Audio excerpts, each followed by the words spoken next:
Here is the Cooke Lewis. We're going to now turn it on. So we have to turn it on at the wall. Clock comes on. Then we're going to go for this, which I believe is the oven. If I do this one, it'll be a fan and it'll spray fat all over the oven, I think, but I don't know. So I've got it onto the oven setting, I think, and it's 220 because this dial turns it up and down, right? So it's got to be 220 and this is the start button, all right? Now, I think it flashes at 220 until it reaches temperature. Don't know why it says 9 o'clock, probably because the clock was turned off. Don't know what this is. Now in here, we've got the one shelf and then we've got this tray that usually sits in the bottom and it's got the wire rack on and it's got this thing on. That's just gradually got dirtier, I don't know what it's. So what I'm gonna do is, I'm gonna put this tray, raise it up off the bottom, and I'm gonna roast my potatoes in here, and I'm gonna put this chicken that I prepared earlier in there to cook, and then I am gonna make Yorkshire puddings. We've had this oven 8 months. I did a previous review which has been quite popular if you'd like to watch that, but this is how the oven works in real practice. Prepared to stand back and be amazed while I use the Cooke Lewis oven for the first time. Up until now it's just been used for reheating pizzas. So I paused filming at that point to allow the oven to heat up, but then I got bored of waiting for the oven to heat up because the light was still flashing. So I put the chicken in anyway, and then I came back to check on the chicken and noticed that when I was filming the oven, the light was still flashing, but then when I looked at the oven itself, the light was not flashing, which got me very confused, and you'll hear how that turned out now. That's weird. In real life, it's not flashing. On the video it is. Okay, it's flashing on the video, but not in real life. So I'm going to open the oven door. Ooh, baking hot. Roasting hot. I need to put down the phone.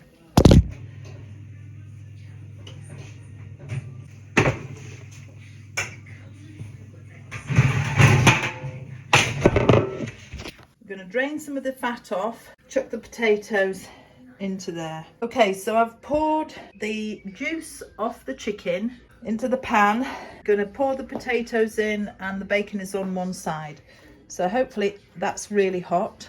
Just gonna do that with one hand. This is much more dangerous. Remember, these were parboiled. The parsnips aren't parboiled. The parsnips are raw.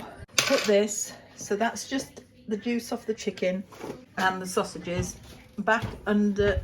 Oh, that's hot. I'm raising it off the bottom. The chicken is going back in without its coating of bacon. The bacon is there. I'm now going to cook the sprouts. I'll boil them, and I've got the juice from the potatoes. 13:55, so I think the chicken has been in for about an hour. So now I'm going to open the oven and we're going to reveal the chicken, give the potatoes a stir. I might have to put my phone down so that I can handle it because everything's heavy. Here we go. One-handed. These defo need a stir. Right, and they don't fit on the counter. That's annoying. Okay, so I've given them a quick stir. Not too brown, and I've drained off the extra fat off the chicken. So I'm going to put them all back in. I've still got the Yorkshire puddings to deal with, and I've still got to cook the sprouts, make the gravy. The potatoes roasting with the sausages down below.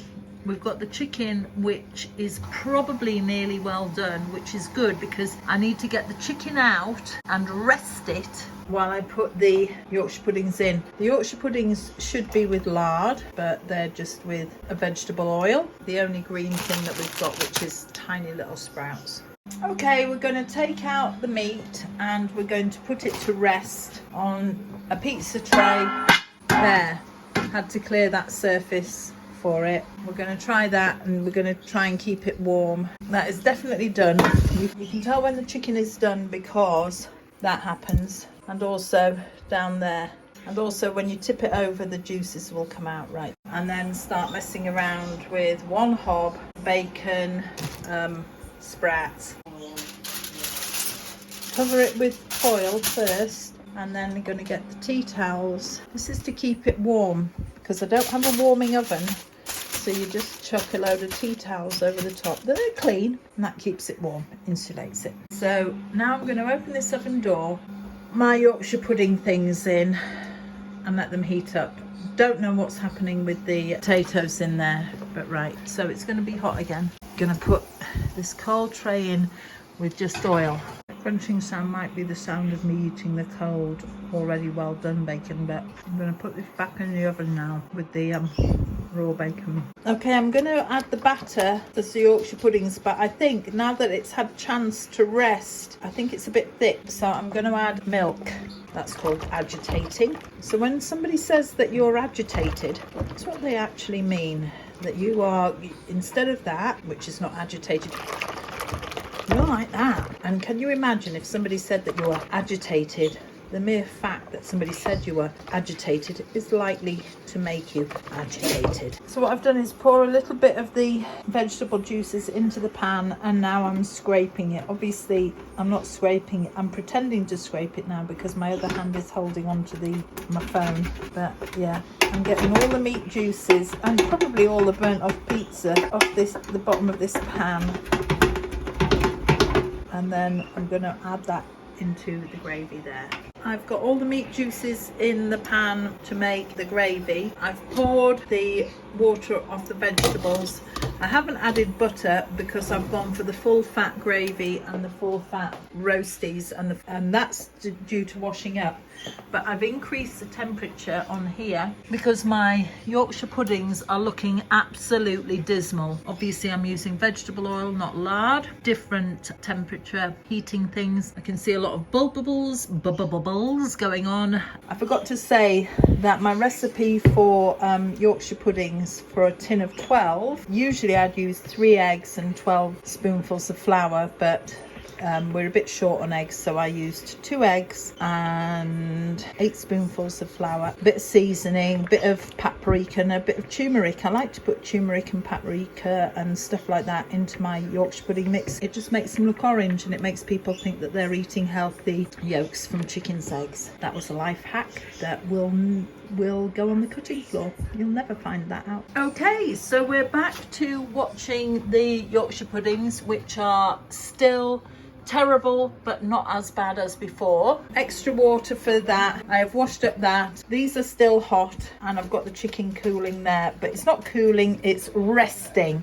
And all the fat I pour into a tin, so you don't put it down the drain. You pour it into a tin and then you put the tin in the bin, and then all that fatberg that goes down a drain doesn't go down a drain, it goes in the bin. Okay, so what I've done is I've taken some of the juice there, which is really runny, and I've poured it into a mug which had some corn flour in it, and you can see that's thickened up like no end. This is not MasterChef, by the way, so that's really thick. So now I'm going to add this back into that, thinning it out a bit. Pour it back into there. Okay, now I'm bored of waiting. It's 4:45 in the evening. The Yorkshire puddings are not doing very well at 2:20. I want to put the plates in to warm up. The gravy is bubbling there. Put those back in for a while. Oh, with the plates.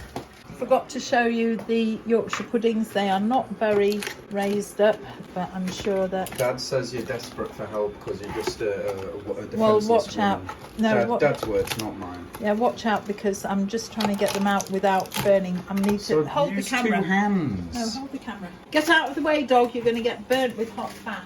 Sizzling meats, and right, come and get the front of the oven because we're doing a review on the Cooke Lewis, so you need to look at the hot plates, the cold vegetables, you know. You're but doing it's an mostly... oven review. Yeah, I'm doing an oven review. The oven's great. You put it on 180, put a pizza in there and leave it. When you come back, the pizza's actually done.